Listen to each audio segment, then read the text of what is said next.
Evan Armstrong, what's going on? Viking Coffee Company CEO, how you doing? I'm doing well. How about yourself?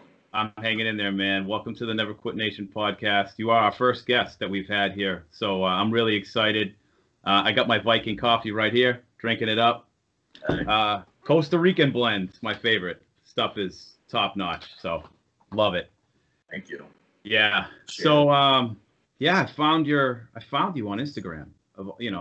That's an amazing site, and so I found you on there, scrolling through. I liked your social media presence. Your photos were pretty catchy. Your logo caught my eye, and I thought, wow, I want to follow this guy. I want to see what it's all about. And I think it's been maybe about a year and a half that I've been following you Uh, and watching your progress. It's been fantastic. So, I decided to reach out to you to do this, but tell me, how did it all begin? Tell me about Viking Coffee and what you started here. well, I started it kind of indirectly without really like planning on starting a business from it. Yeah. I was volunteering as a strength and conditioning coach here at Bowling Green, and I was going through coffee like no other, like probably like maybe week and a half, 2 weeks. So I was just buying like bags of coffee from Kroger or Meyer, just like 12-ounce bags, I think, for like $8. Yeah. I mean, like not bad, like compared to like the price I charged. Again, I have 1 pound, but like all the coffee tasted the same. No matter like what brand I got or like what flavor I got, it all tasted the same. Yeah. Okay, there's got to be a better way to do this. So researching, like, get on Google. I think I typed in like cheap coffee or cheaper ways to get good coffee or something like that, something along those Yeah. lines. And I came across green coffee beans. It's from they geared towards like home roasters. It's out of Wisconsin, I believe, called Berman Coffee Traders, and they have selections from like 1 pound all the way up to like 20 pounds you can buy at a time. Yeah. So I bought 10 pounds of coffee. I can't remember what kind it was. I know it was from Indonesia, I want to say. I do know that, but like all like the different like variants and like farms and regions, I couldn't say. Sure. Uh, but yeah, I think I bought like 10 pounds for like $30 or something like that. And I got it. I'm like, okay, cool. I have green coffee beans. I'm like, now what do I do? Because like I don't have a way to roast these. So Right. get back on Google, and I like one of the first things that came up. I typed like how to roast coffee without a roaster, and one of the first things that popped up on the search was a video on YouTube. It's like how to roast coffee beans in a cast iron skillet, and like suggested videos on that, just like how to roast coffee in a wok. It's like all these different options like to roast coffee on the stovetop. I'm like, oh, cool. So you're doing this on a cast iron skillet right in your stove in the beginning. Yep. Wow. Yeah. No way. That's unbelievable. Yeah. It was smoky. So I can't even I imagine. quickly learned. I'm like, oh, okay, maybe I should open up the windows and take down the smoke detector when I do this. Wow. And so from that point on, it's just now it's obviously it's growing. So after the cast iron, what was the next step? I bought with my tax returns a home roaster. It's called a Beemore 1600. Yeah. I wish I still had it here with me. I sold it a couple months ago. But it would roast 1 pound of coffee at a time, and pretty much what it looked like a toaster oven Yeah. and like a what do you call it? Drawing a blank right now, but pretty much it's just like a mesh drum that you just stick on the inside, and it would just rotate at like 2 speeds. You had like 2 speed options. Yeah. Pound of coffee, I think it would take me upwards of 36 minutes to roast 1 pound of coffee. No kidding. Yeah. And so what, like in the beginning, obviously, it's a learning curve, but I mean, it must have been a disaster in the beginning. What did they taste like? How strong were they?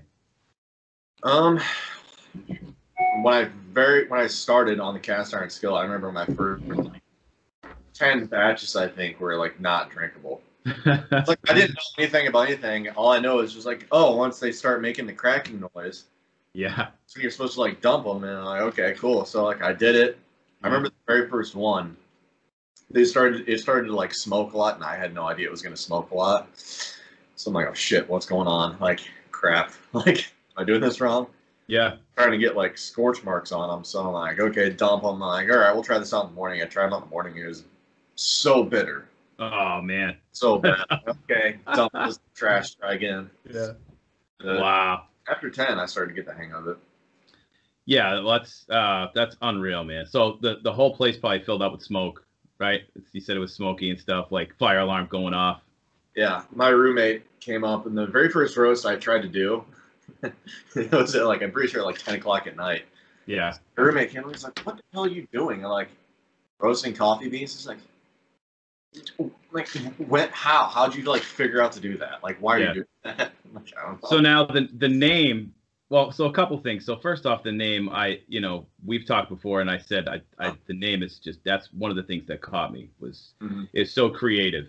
Um, and the way that you've now branded your products with, you've got this mug, right? And it's the skull mug, I think is what it's called. The mug, the mug that you have, the wooden mug. Wooden mug. You have a mug on your website that you sell, coffee mug. Good Lord. I don't even know. It's like, oh, your mug, man. Yeah, I want one of these things. One of these? That's it, right there. Lumber mug. Heck yeah, dude. And so I love the creativity within it. Do you want to talk about kind of where that all came from? Like the brand? Yeah.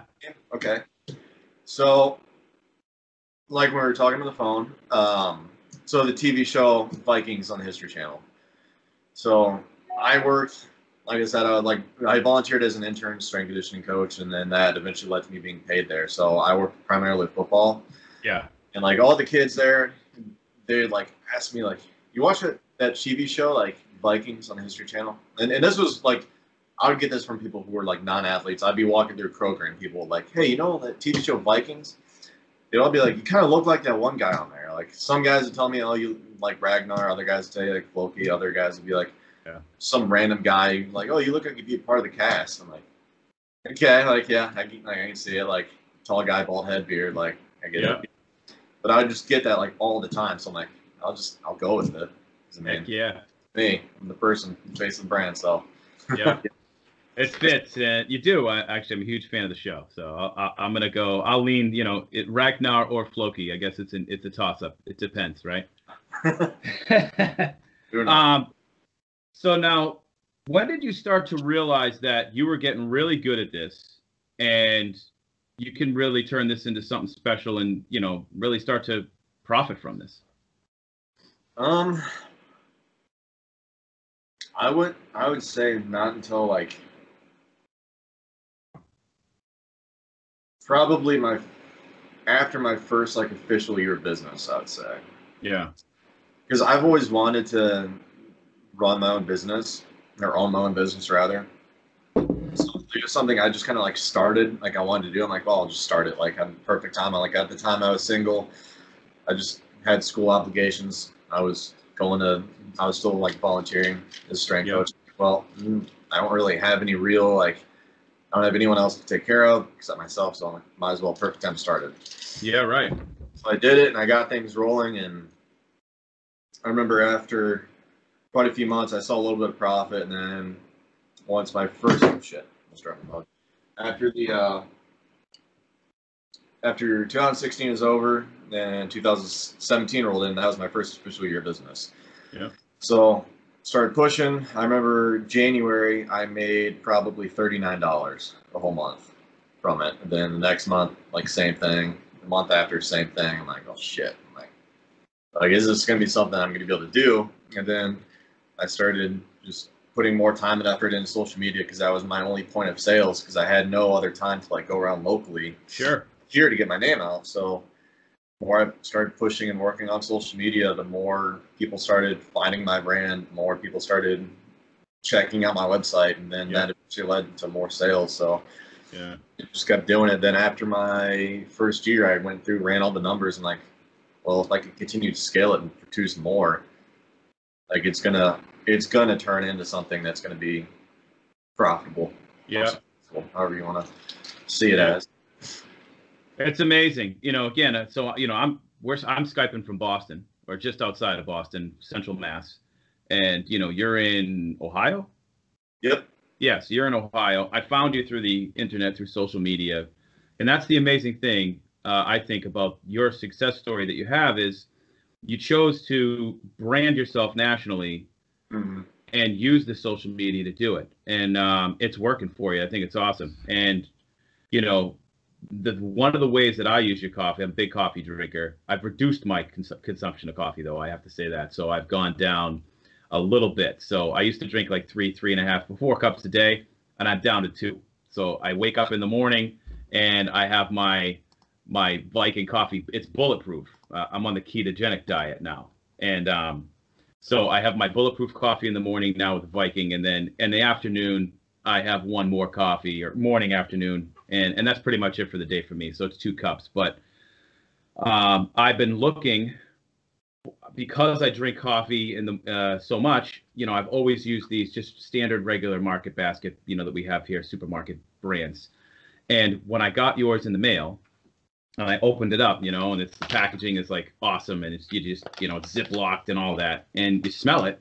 I mean, it just smells like it's crazy good. Yeah. And when I smelled, so I had a chock full of nuts was the brand I used to use, and I opened it up, and to be honest with you, for the first time, I'm like, this smells like chemicals, and I'm like, what have I been doing with my coffee? And so I'll never go back. I think that this is the best way people can consume coffee, is to consume it naturally through someone that takes the time to really, make sure this is a good product that they're putting out, and there's nothing in it that you just don't know of. So that's, for me, a good, it's a great experience to finally have real coffee. I think it's real coffee. Yeah. And I love it. I love it. And so, your use of Instagram, what do you think was your success there? I mean, because obviously when you started out, you must have had, you had no followers at one point. So what is it that you think you did to get you to a point where, you're being podcast interviewed and you're selling, coffee like it's going out of style? I mean, how did that, what was it? Was it day after day, just one post a day? Was it something that you just, what was the spark? Was it your photo quality? Yeah, I think it has a lot to do with consistency. I think I'm not part of the thing about Instagram is just that how people find you, it changes all the time. Like the thing that I did when I first started is I would use, like, the thing was you needed at least like 25 hashtags. It would, like, relevant to like what you did with your account, and that's like how people were able to find you and all that. Yeah. That was, so I started my Instagram for Viking Coffee in April of 2016, I think, either April or May. And I kind of would just like post pictures, just like what I was roasting or whatever, because that's like the idea. I'm like, okay, well, I'm Viking Coffee, like I'll kind of try to turn it into a brand, and I would just post pictures of like coffee and like me trying out samples and me like figuring out like what kind of bags I want to use once I got the business going, and like just stuff like that. I don't think Instagram stories was a thing then. So it was kind of like you would post twice a day, maybe 3-4 times a week. And whenever I got a comment on there, I mean, 9 times out of 10 it'd be like one of those spam comments that said, hey, follow this link to get free followers. And it's like, no, type of deal. But yeah, I would do that anytime I got a comment from like an actual like person. I'd respond to them if they had like a question about like, hey, I've been following you for like a couple months. Like, how do you brew your coffee? And I'd respond and give them like a genuine answer. Like, I wouldn't just say, hey, go to my website and then read my latest blog. Like, yeah, I think a lot of people do. And that's one thing I believe really still works greatly, is if you actually provide value in some way, shape, or form. Mm-hmm. Which right now, the thing that I've been doing is utilizing, like, I don't post like an actual like post as often as I used to. I'm pretty much on Instagram stories all the time now, because it's something quick that people can like watch and consume. Yeah. So like if they see that I'm roasting coffee, then like yesterday I did like a story on like explaining of like how my roaster works and how I start off a roast when I first drop the beans into my roaster. I do this drum speed, I do this fan speed, and I have it on this power. Then I bump it up after a certain amount of time. Yeah. And I think as of late, that has been like the thing that's helping me a lot. Yeah. I started doing that back in January, and the numbers that I've been able to do so far this year have like quadrupled from last year. Yeah. And granted, I think a lot of that has to do with how much I've grown over the past year, but just the amount of people that are engaging with me now compared to last year is like huge. That is awesome. Congrats, man. Seriously, that's awesome to hear. Number one, I mean, it's the American, it's the American dream, right? You start a business and you grow it from nothing, and you try to make it a success. And most of the time, it's not a situation where people actually profit and they don't make any money. So I think it's awesome. One of the things I did is when I finally got my coffee in the mail, I put up on my Facebook page that I had received it. I did it on Instagram too. But everyone went nuts. I mean, I have gotten so many messages like, I've been waiting for a coffee like this. I can't wait. So I've already sent a ton of folks your info, your website, and hopefully you'll start to see from the Boston area some purchases if you haven't already. And I'll see what I can do to build that up for you, man, because it's good coffee. And I just think there's nothing better that anyone could do than trying to support someone that's just starting their own business. How does fitness and health play into your success, though? You say you're a strength and conditioning coach, right? So how does, the importance of being healthy, being in shape, lifting something every day, going on a hike? I mean, where would you rate that in your priorities in life? And for the folks that are watching that are trying to get healthy and start a business and do all of these things, I'm hopeful that they're going to be able to see this and take this right here as maybe a beginning step if they haven't already. Well, I've been involved, I think I've been involved in athletics all throughout high school in some way, shape, or form. I think that played a huge role into me eventually wanting to do strength conditioning as a career. Which, I don't right now. I'm not a strength conditioning coach currently. Yep. But I really got into weight training probably sophomore, late freshman year of college, and that's just something I did on a consistent basis. It was fun. I enjoyed it. And at the time I was really big into powerlifting. And when I went into college, I wanted to do athletic training.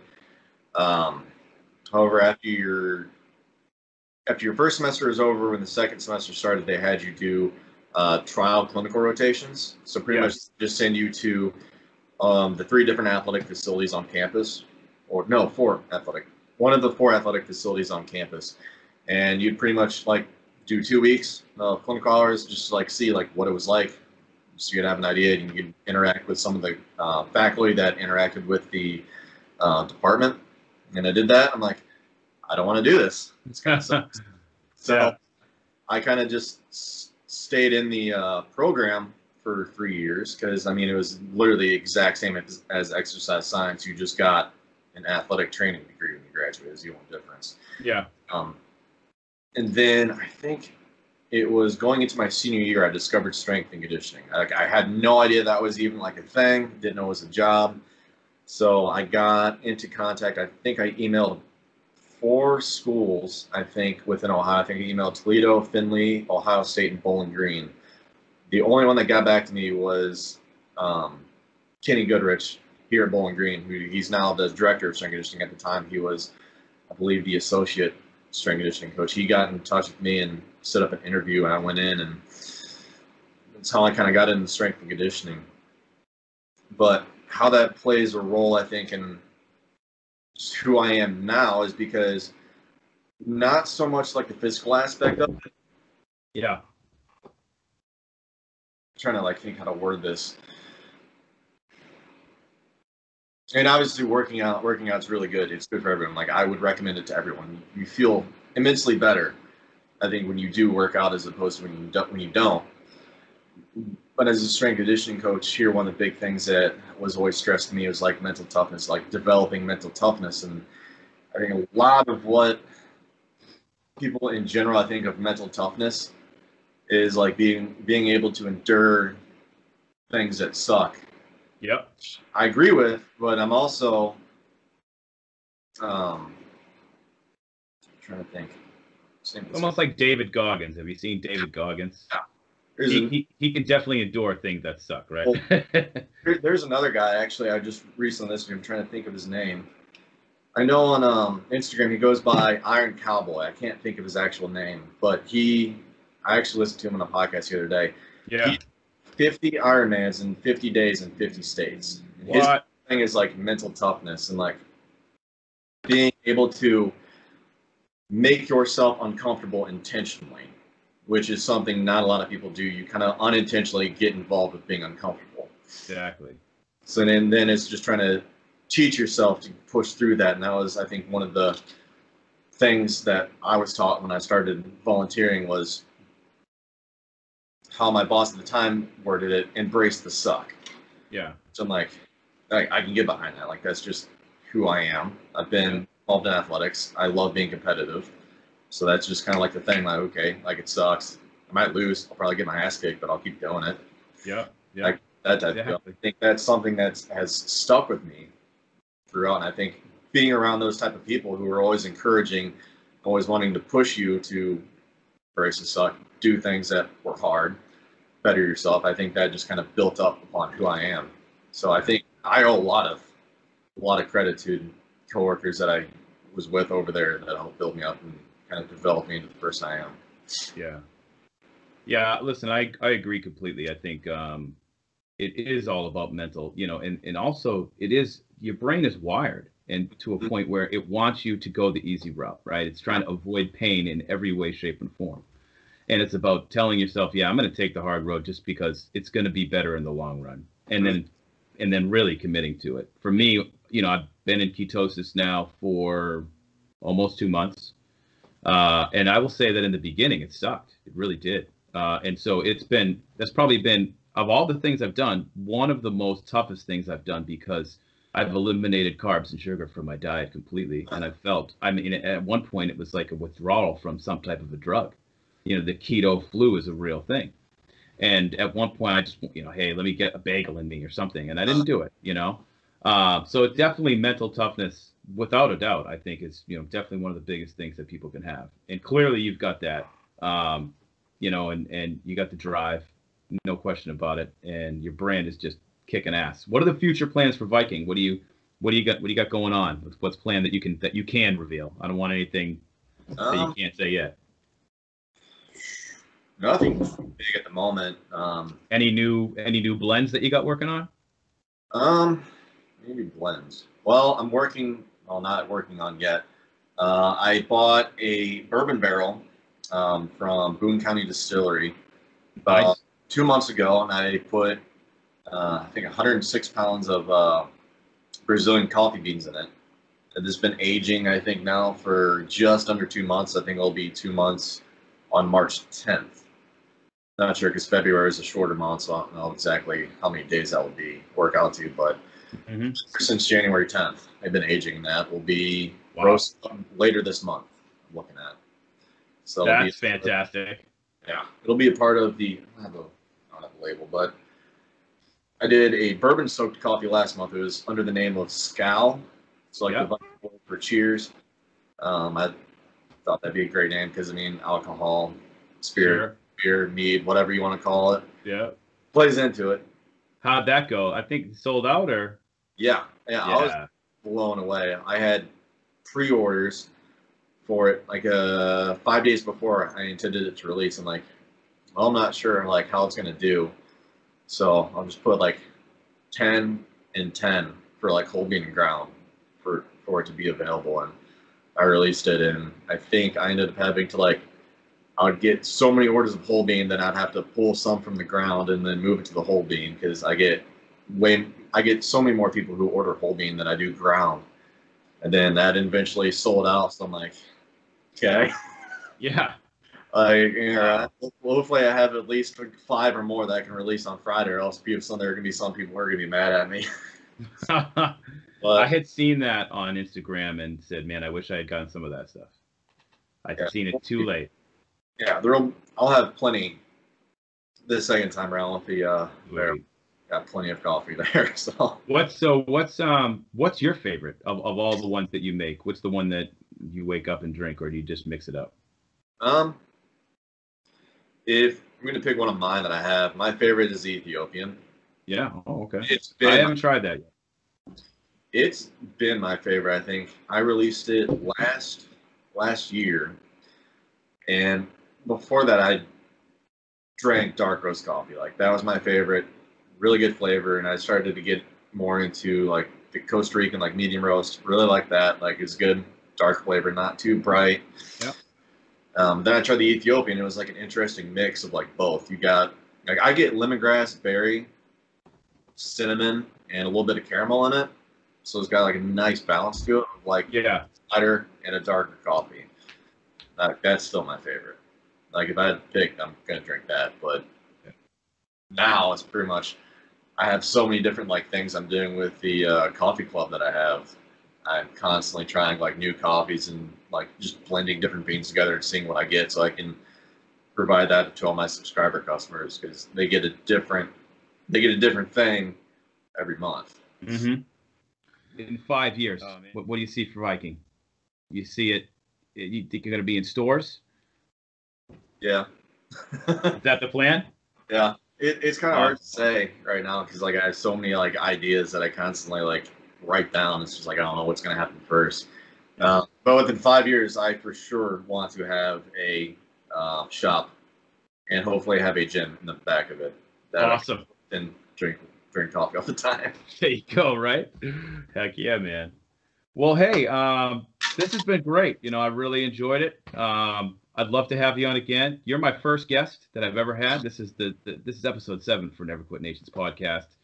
And for me, I'm kind of like you. I'm in the well, you're not in the beginning stages, but I'm in the beginning stages and just figuring out how to do this, learning it all on my own, producing it all. So I appreciate you taking a chance to come on this podcast because we're just starting out. But you are the man, Evan. You got one hell of a coffee, man. A damn good coffee, no question about it. And I just look forward to more people drinking your stuff and seeing your success. I definitely wish you all the success in the world.